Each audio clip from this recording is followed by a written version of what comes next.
ከ40 በላይ የሰንበት ተማሪ እህት ወንድሞቻችን ህፃናት ልጆቻችን በሌላ እምነት ተነጥቀዋል። ለ40 ሰንበት ተማሪ ሰልሟል።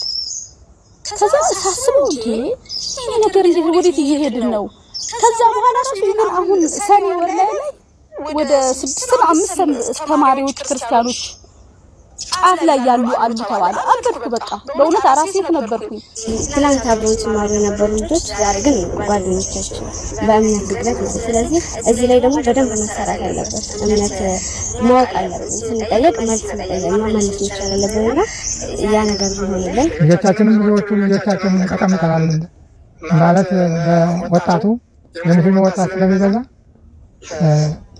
ተቀምጠናል። ወደዛ ብዙዎቹ ልጆች እያንዳንዳችን አንዳንድ ልጅ ሁለት ይገብራል ወስደውብናል በሃይማኖት ማለት ነው። አንዳንድ ልጅ ያልገበረ የካህን ሚስት ሳይቀር ሰሟል።